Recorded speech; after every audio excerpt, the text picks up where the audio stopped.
Hi, what you're watching is a rework and re-release of my older Best Platformers video. That one was crazy long and convoluted. This one, not so much. I've moved some games to honorable mentions and only gave them few seconds of attention each. The top 10, however, are a bit longer, but not overly so. So grab a drink, sit comfortably and enjoy the video. Chuck Rock 2 Son of Chuck is better than the first installment.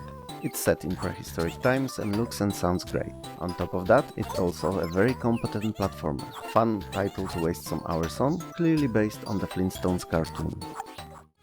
Soccer Kid has extremely stupid backstory. It's 90s back. In the same time, the game's super fun to play. Controls are precise and based on multiple tricks and moves with the ball that's used both as a weapon and also means of getting around the levels.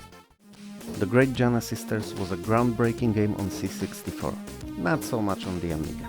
Still, it proved that tried and tested Mario formula of running from left to right through various platforms avoiding different evil creatures is always fun. Turrican 2 was a technical achievement on C64. It wasn't on the Amiga, but most definitely was the only Metroidvania game on the system that I knew about. Really fun, but, at least for me, extremely difficult. The Lost Vikings looks and sounds great. Not the best on the system, but definitely way above average. It's also a fun mix of puzzling and platforming, where utilization of unique skills of all three characters is a must to complete increasingly more difficult levels. It's not as great as two other games on this list that have puzzle elements, but it's very cool nonetheless. Coincidentally, the main character's skills fit into MMORPG classic trio of classes, so tank with a shield, fast and nimble rogue, and sword-wielding warrior. Great title for an afternoon.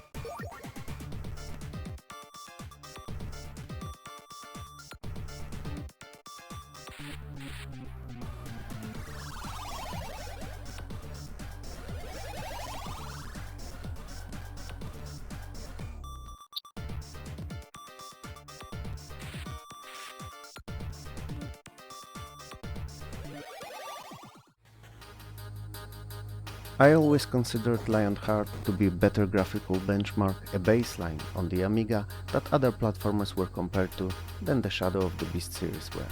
For one, it looked equally as good, if not better, but it also oozed with medieval-inspired themes in level and monster designs alike. And last but most definitely not least, it was much more fun to play.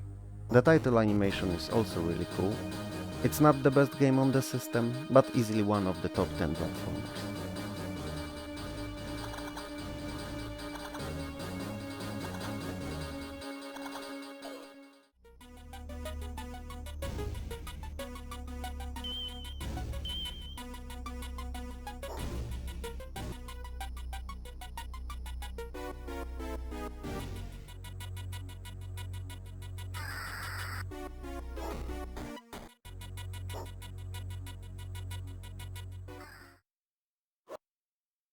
Bubba'n'Stix looks amazing, as if it was taken straight out of high-budget cartoon.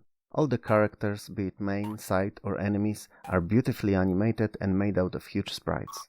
It's one of those titles that at the first glance look as if it shouldn't be possible on the Amiga. It's an adventure platform game with some really odd and sometimes illogical riddles. First level is extremely easy, the latter ones are considerably much tougher, mainly because of those odd puzzles. Still, it's a cool game worth playing.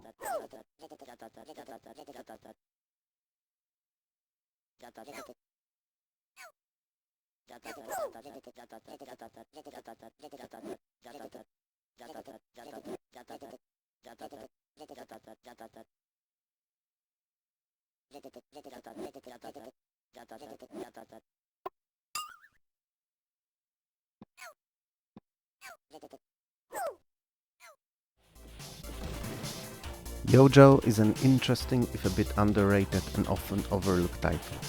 At first glance, it may look like your standard platformer from the 90s, but it's so much more. The levels are huge and interestingly themed. There's also a whole weapons system and bosses and mini-bosses that have to be defeated every once in a while. But what's most fun about it is a simultaneous two-player platforming that I haven't seen in any other game on the system. It was an innovative idea back then that needed decades to be repeated with any degree of success.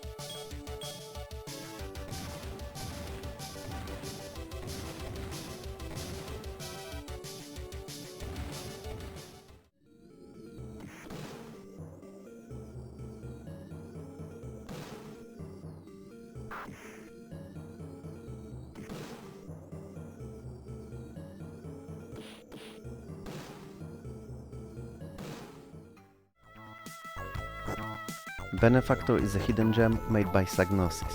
It wasn't very popular when it came out, which is a shame as it's a brilliant little game.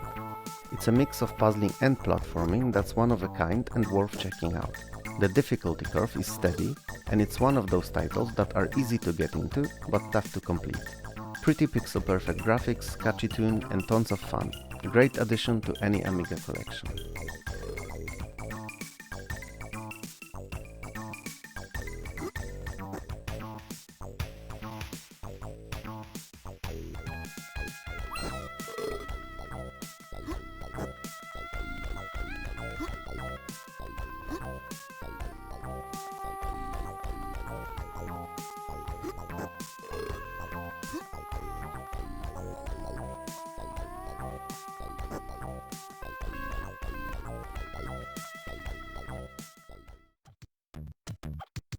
AG is not your everyday platformer.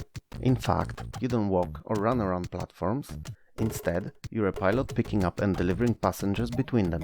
And as much as it may seem odd and boring, the gameplay is extremely addictive. There are numerous enemies and environmental obstacles, and the platform placement, along with time limits, prove to be a great formula for progression. Really cool game, and one that everyone should try, as it's a hidden gem among hundreds of samey platformers on the Amiga.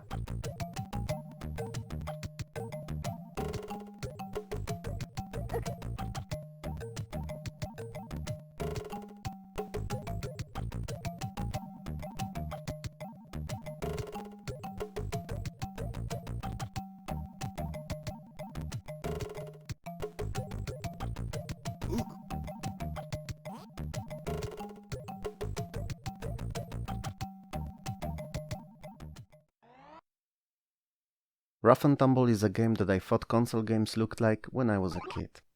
Obviously, I was wrong, but it was years ago, and I didn't know any better. It looks amazing, especially on the most basic 1 meg Amigas. It's colorful, sprites are big and smoothly animated, and it's a rare representative of run-and-gun platformers on the Amiga. It truly could compete with the best platformers available on Sega Genesis and Super Nintendo back in the day.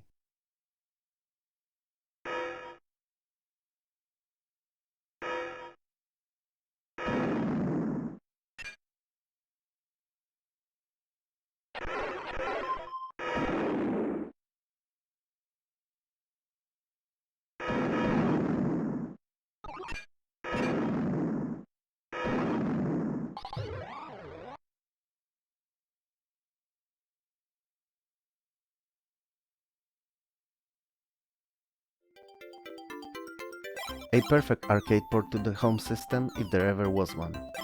The story, as in most arcade titles, is beyond stupid, so I won't waste time on it, but the rest of the presentation is just great. The graphics are very close to arcade and the main tune is just crazy catchy, and you'll find yourself humming it after playing for hours. Gameplay may seem basic, but it's amazingly addictive and extra fun in simultaneous two-player. Rodland definitely is my personal best single-screen platformer.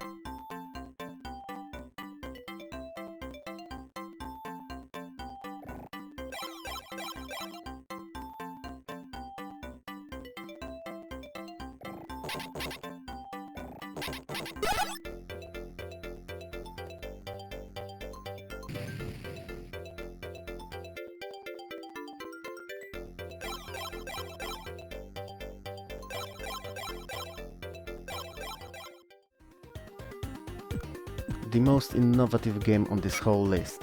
The story, while being nicely animated, is pretty crap, but the gameplay is top-notch.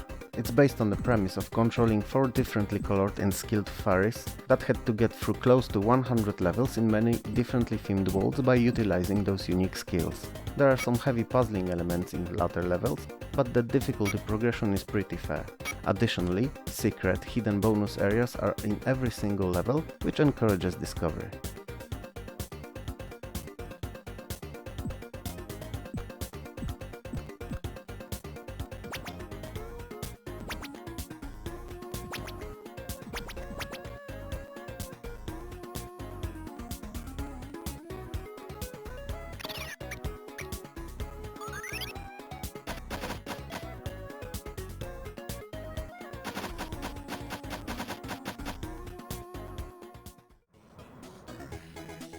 Superfrog is my most favorite platform game on the Amiga, by a landslide. It's Amiga's answer to consoles Sonic and Mario games, but better. The graphics and sound design are great and have a heavy cartoon-like aesthetic. Levels scroll in all 4 directions and are huge, filled with dozens of hidden areas each, spread over multiple differently themed worlds. It's a pleasure to go through looking for all those secret coin caches. It's worth mentioning that the game features amazing intro animation that PC version did not have. If you enjoyed the video, hit that like button, share and subscribe. It helps more than you know. Also, if you feel especially generous, please consider a donation. It will help me release more better content and upgrade hardware I work with. All the details are in the description below. That is all for me, so thanks again for watching and I'll see you next time.